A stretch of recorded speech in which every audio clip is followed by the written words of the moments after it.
السلام علیکم ورحمۃ اللہ وبرکاتہ۔ میں ہوں محمد عبداللہ اور آپ دیکھ رہے ہیں اسلام ٹیچر۔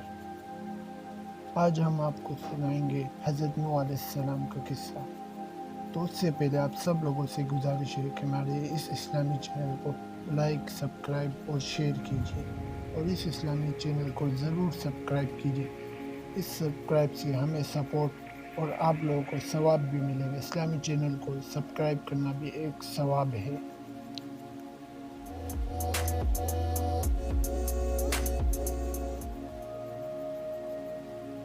السلام علیکم ورحمۃ اللہ وبرکاتہ۔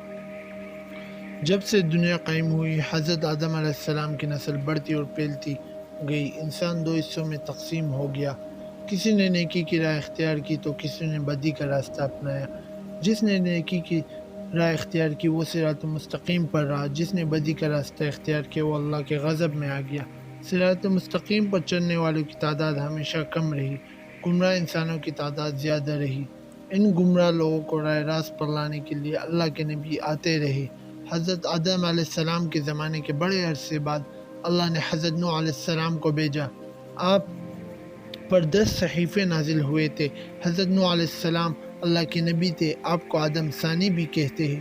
آپ کے زمانے میں بھی گمراہی پھیلی ہوئی تھی، صرف چند لوگ ہی نیک تھے، اکثریت گمراہ لوگوں کی تھی۔ آپ نے اپنی قوم کو راہ راست پر لانے کے لیے تبلیغ شروع کی کہ وہ لوگ ہر قسم کی برائیوں میں مبتلا تھے، چوری، بے ایمانی، امانت میں خیانت، جھوٹ بولنا، شرمناک کام کرنا، ماں باپ کی خدمت نہ کرنا، کمزور کو حقیر سمجھنا، جھگڑا کرنا، قتل کرنا، دوسروں کا مال چھیننا عام بات تھی۔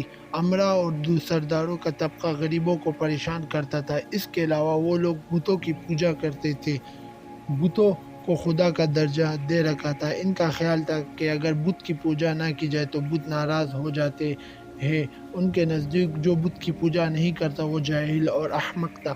حضرت نوح علیہ السلام اپنی قوم کو دعوت حق دیتے، اچھے کاموں کے کرنے کا حکم دیتے، برے کاموں سے روکتے۔ وہ کہتے تھے کہ بتوں کی پوجا نہ کرو، صرف ایک اللہ کی عبادت کرو جو سارے جہاں کا پروردگار ہے۔ نصیحت کے غرض سے ایک روز آپ نے ضیافت کا اہتمام کیا۔ ضیافت میں ہر حیثیت اور طبقے کے لوگ شریک تھے۔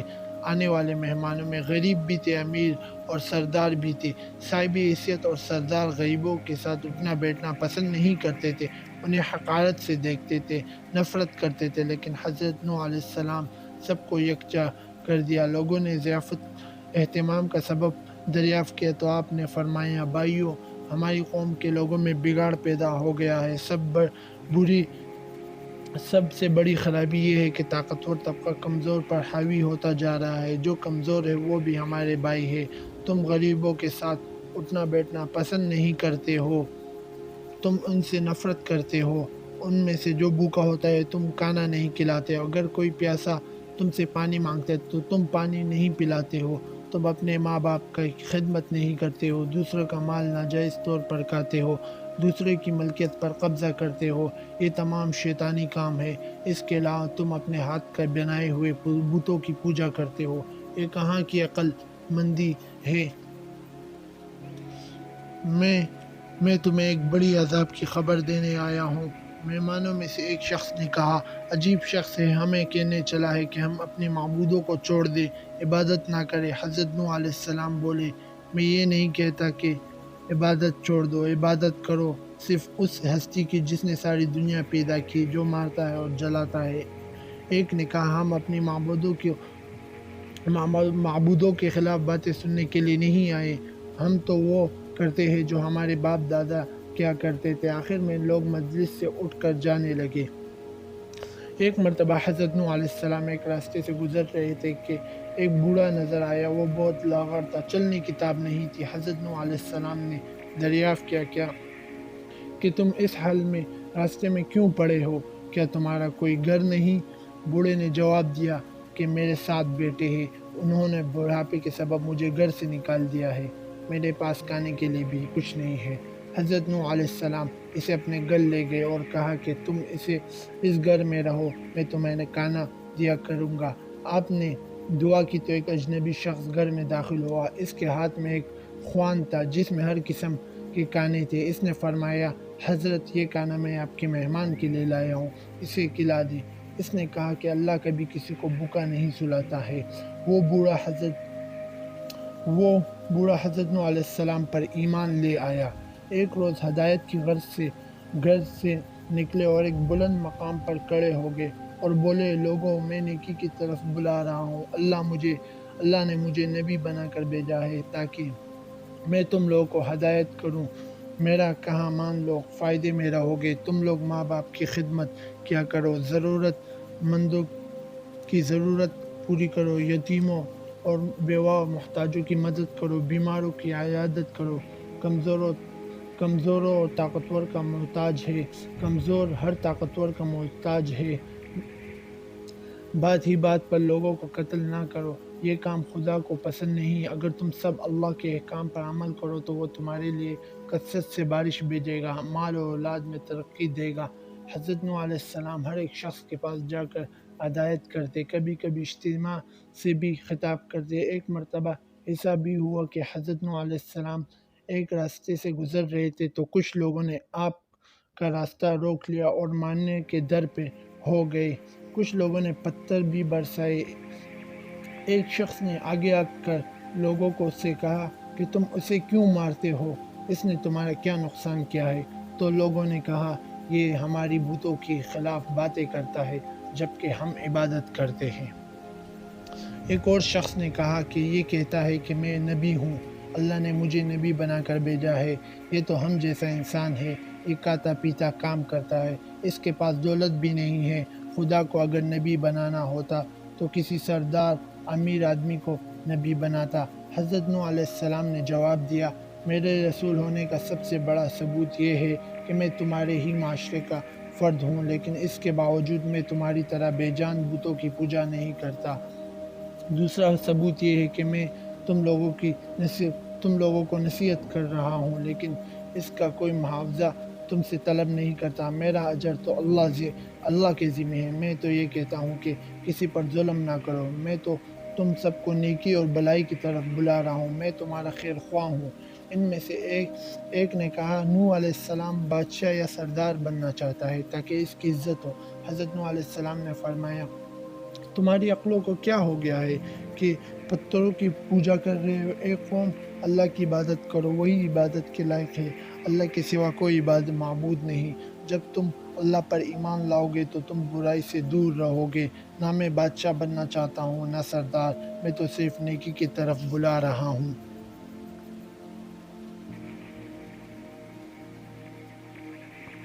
حضرت نوح علیہ السلام نے جب یہ باتیں کہی تو لوگوں کے کانوں میں انگلیاں ٹوس لی اور ایک لفظ بھی سننے کے لیے تیار نہیں ہوئے۔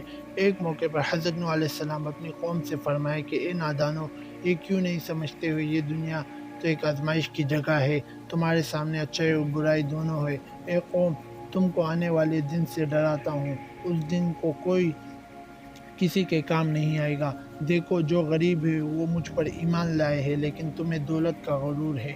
اے قوم، غریبوں کے ساتھ حسن سلوک سے پیش آؤ اور ننگوں اور بھوکوں کا خیال رکھو۔ ان میں سے ایک سردار نے غرور اور تکبر سے کہا، فرض کرو کہ ہم تمہاری بات مان لیتے ہیں، کیا تم پر ایمان لا کر غریب اور 2 کے لوگوں کے ساتھ مل جائیں جو تمہارے ساتھ ایمان لائے ہیں؟ ایسا نہیں ہو سکتا۔ وہ آپ کو ذلیل کرنے کی کوشش کرتے، مذاق اڑاتے اور آوازیں کستے، منہ پھیر لیتے، گالیاں دیتے، مارنے کی کوشش کرتے، بلکہ ایک روز مارا پیٹا بھی تھا۔ لیکن نوح علیہ السلام نے صبر کا دامن ہاتھ سے نہ چھوڑا بلکہ اپنا کام جاری رکھا۔ آپ کی بیوی اور بیٹا بھی منکرین اور کافروں میں تھا۔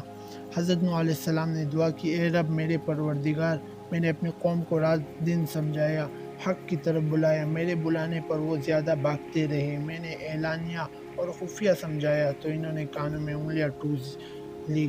اللہ تعالیٰ نے حضرت نوح علیہ السلام کو وحی بھیجی کہ ایک کشتی بناؤ اور ظالموں کے بارے میں کچھ نہ بولو۔ اللہ کے حکم کے مطابق نوح علیہ السلام نے کشتی بنانی شروع کی۔ کچھ لوگوں نے مذاق کرتے ہوئے پوچھا، اے نوح، کیا بنا رہا ہے؟ آپ نے بتایا کہ میں ایک کشتی تیار کر رہا ہوں کیونکہ اللہ کی طرف سے عذاب آنے والا ہے۔ جو ڈھیل دے دی ہے وہ ختم ہو رہی ہے۔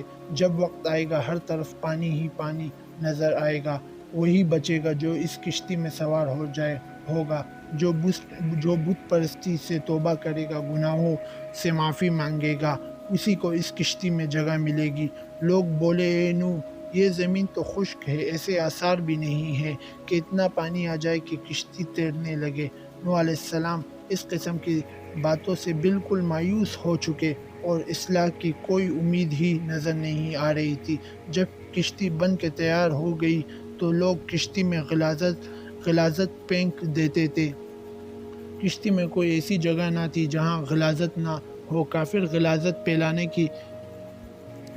پھیلانے کے لیے کشتی کے اندر جایا کرتے تھے، یہ ان کا معمول بن چکا تھا۔ ایک مرتبہ ایک کوڑ کا مریض بھی اپنے ناپاک مقصد کے ساتھ کشتی کے اندر گیا۔ اس کے سڑے ہوئے جسم کا ایک حصے پر کچھ غلاظت لگ گئی۔ کچھ دیر بعد دیکھا کہ جہاں غلاظت لگی تھی وہ حصہ اچھا ہو گیا۔ اب اسے حیرت ہوئی کہ یہ کہاں کا ماجرا ہے، آخر غلاظت سے کس طرح شفا ہو سکتی ہے۔ پھر وہ کشتی کے اندر داخل ہوا اور غلاظت پوری طرح سارے جسم پر مل لیا تو دیکھا وہ بالکل تندرست ہو گیا۔ یہ بات کوڑ کے مریضوں کے اندر پھیل گئی تو سب نے کشتی کے اندر داخل ہو کر غلاظت ملنا شروع کر دیا۔ اس طرح پوری کشتی پاک و صاف ہو گئی۔ حضرت نوح علیہ السلام نے اللہ سے دعا کی، اے رب، لوگوں نے میرا کہنا ماننا ایسے کہنا اے میرے رب، لوگوں نے میرا کہنا نہیں مانا، ایسے شخصوں کی پیروی کی جن کے مال و اولاد ہی ان کو زیادہ نقصان پہنچایا ہے۔ ان کافروں میں سے زمین پر ایک باشندہ بھی نہیں چھوڑ۔ اگر آپ ان کی روئے زمین پر رہنے دیں گے تو ان کے اولاد بھی کافر ہوں گے۔ نوح علیہ السلام کی دعا قبول ہوئی، اللہ کا عذاب آ چلا۔ گڑھ کے تنور سے پانی ابل پڑا، پانی کا ریلا تیزی سے بہنے لگا۔ جس جگہ پانی ابلا پڑا وہ جگہ کوفہ کی ایک مسجد تھی جس کا نام مسجد انبیاء ہے۔ دوسری طرف آسمان پر خوفناک سیاہ بادل چھانے لگے۔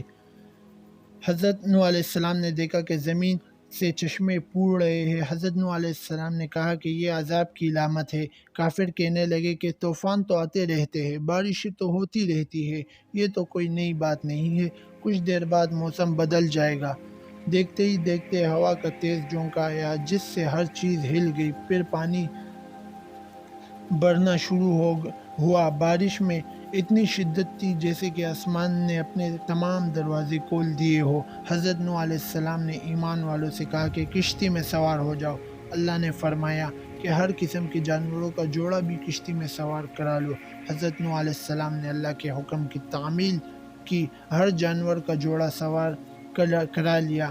کشتی میں ایک علیحدہ جگہ سب جانوروں کو بند کر دیا گیا۔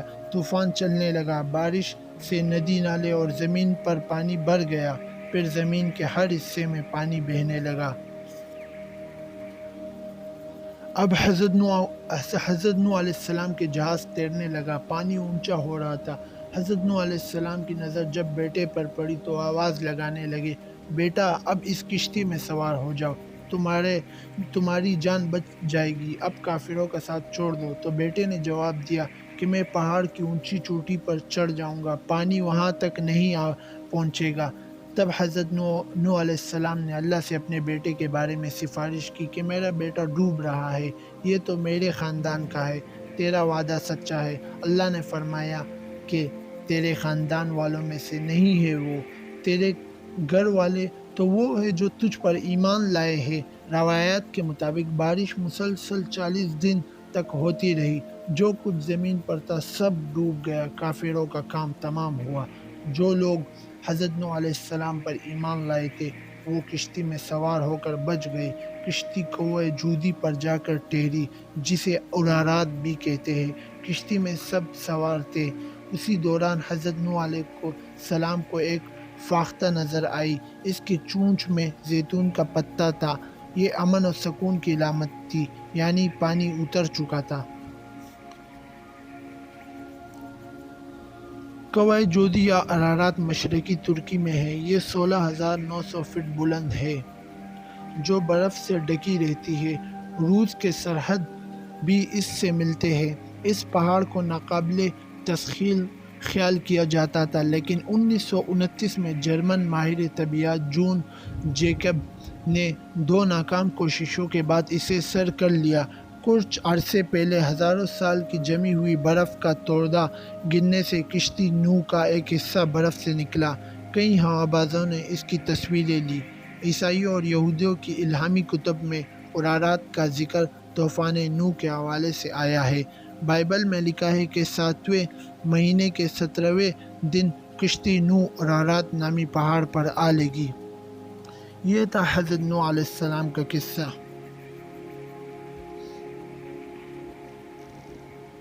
آخر میں آپ سب بھائیوں سے گزارش ہے کہ اسی طرح کی اسلامی ویڈیوز کے لیے ہمارا چینل ضرور سبسکرائب کیجیے۔ اگر آپ سبسکرائب کریں گے تو آپ کے سبسکرائب سے ہمیں سپورٹ ملے گا اور ہم اور اسلامی ویڈیوز شیئر کریں گے، جس کا ثواب آپ کو بھی ملے گا۔ تو ہمارے چینل کو ضرور سبسکرائب کیجیے۔